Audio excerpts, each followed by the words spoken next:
Okay, grade sevens. The next kind of mini unit that you're going to be working on is on Africa, which is really cool.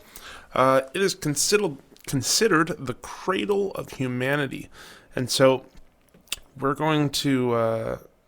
I just have a little slideshow prepared for you guys here. I'll just I'll read through it, but I'll also add some anecdotes here and there to help you out. So the first slide: where do humans come from? What are our origins? There are different ways to answer these questions. Many cultures have creation stories, right? If some of you go to church, you may know that creation story. Others may have different creation stories. These are stories about where humans came from, based on traditional, cultural, and spiritual beliefs. There are also scientific theories to explain human origins. These theories are based on information scientists have gathered. Some scientists who study human history are called archaeologists. They investigate the origins of humans by digging for remains of bones and for artifacts. Artifacts are things such as tools, pottery, clothing, and shelters. From these remains, archaeologists try to reconstruct the past to help them understand it better. And archaeology is an unbelievable study. It's very fun because, of course, you're digging in dirt a lot of the time. I actually did an archaeological dig in southern Italy when I was a little bit younger, and it was an unbelievable experience. So anytime you have the experience to help out with an archaeological dig, I definitely recommend it. And sometimes that even happens right here in Nova Scotia. DNA. When archaeologists have found human remains, they examine them for DNA. DNA is a substance contained in all living things. It carries our genetic information, that is, the information that determines all of our characteristics, such as hair and eye color. The DNA found in bones can be used to help scientists trace changes in humans over time, which is an unbelievable thing. DNA can help us correctly identify who belongs to what bones that are found, which is really, really incredible. DNA never leaves our bodies or our bones that are buried over a long period of time. So at the same time, when I was doing my archaeological dig, which was at a villa in southern Italy, there was what was known as a biological archaeological dig happening just across the valley. We could see that team when we were working, and they were working at an old cemetery, so they would have been working with a lot more bones and things. We didn't actually dig up many bones at all. If we did, we would have to bring in specialists in biological archaeology, which is archaeology that specializes in human remains. Tools and artifacts. Archaeologists use trowels and brushes to uncover human remains and artifacts. They dig slowly and carefully to make sure they do not move or damage anything. It is important to preserve the soil around the remains too. It can help scientists understand what they find. Once the artifacts are uncovered, they are measured, sketched, and photographed before being removed. Then they are taken to a lab for further study. What do you think scientists can learn about these artifacts in a lab?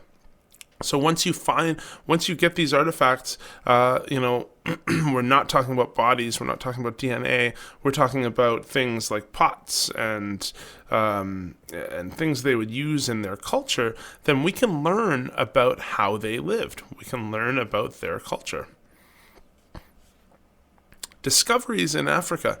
Archaeologists working in Africa have made some amazing discoveries.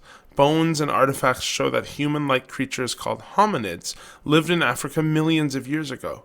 Before modern humans, these remains are so old that the bones have become fossils.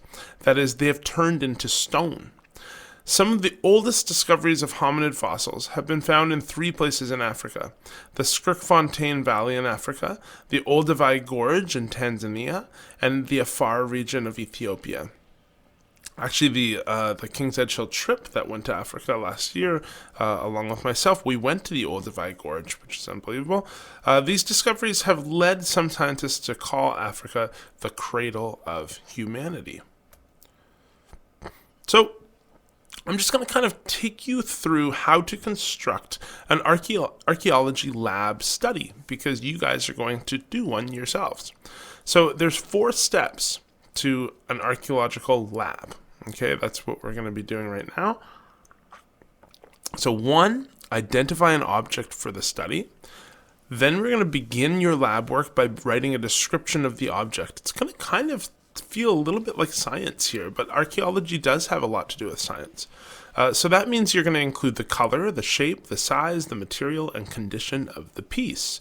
And so if you look over at the example that I've done, I've provided an example of one item that I chose, which was an iPhone.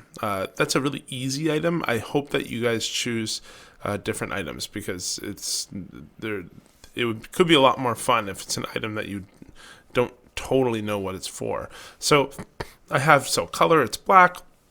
Shape is a rectangle. Size, I have the dimensions there. The material is plastic and aluminum, and the condition is good. Okay. Number 2, next, draw a sketch of the object. Then take a photograph. So write down what you think the object is, how old it is, and why you think so. In this step and the next one, you are hypothesizing. A hypothesis, which I'm sure you've heard from Mr. Kershaw, is an educated guess based on evidence. So for number 2, I drew a little very well done drawing of the iPhone there, and then also took a picture of the iPhone and placed it next to it. And then I wrote, I believe this item could have been used for communication of some sort. Perhaps people looked at it to communicate or spoke to it somehow. Not quite sure how it is powered. I am trying to imagine myself, thousands of years ahead in the future, digging up an old iPhone, because you'd be surprised. People likely wouldn't have any clue what this is in about 1,000 years, because technology will move in such a way that iPhones will be archaic. So number 3, draw a sketch of what you think the whole object may have looked like. What can you learn from the object about the culture and the people who made it? So, for example, number 3, I've got a much more detailed sketch of the object, and then I have perhaps the people from this culture were advanced in communication devices. Maybe people looked at these screens, carried them around in their pockets. Maybe it's kind of pocket-sized. So I'm really hypothesizing there again. Number 3, you're basically just digging deeper.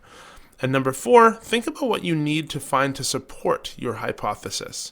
So remember that new evidence can change what scientists believe. So I said that there might be something about power, right? So if I'm hypothesizing that this thing would have gotten some electricity, well, then there must be some sort of wire, right? So I wrote, there seems to be many holes in the artifact that possible wires could be placed into. Perhaps finding a correctly sized wire that would help in this discovery, right? This would help me gain new evidence that would change what I believe and would further support my hypothesis. So what would I plug it into? Well, perhaps we could find that as well. Maybe we can find a really old computer near that cell phone. If I dug up an iPhone and I'm like, well, what would this plug into? Maybe you can find that wire and the charger or something nearby. So then you're going to keep on digging to try to prove that hypothesis. Okay, so essentially, that's exactly what you're going to do. So your assignment today, what would artifacts from our culture reveal to archaeologists in the future? Find an object at home or part of an object, such as a pop can or a USB stick. Choose something that may puzzle archaeologists thousands of years from now. An iPhone is not the greatest idea, but I chose a very simple one for the example. So I want you to think outside the box a bit. I know around your home there are lots of little things you can find. And then I would like you to complete an archaeology lab report for this object. I don't want you to do this report on your computer because you have to write a lot and you have to draw and sketch a lot. I want you to do it all on just a piece of paper. This is off computer activity. Other than the picture, you do have to take a picture of the item and put it in there somehow. Okay? So answer all the questions 1 to 4 located in the previous 2 slides. That is your assignment today. I can't wait to see what you all choose as your artifact. Thank you, grade 7s. I will see you all sometime soon.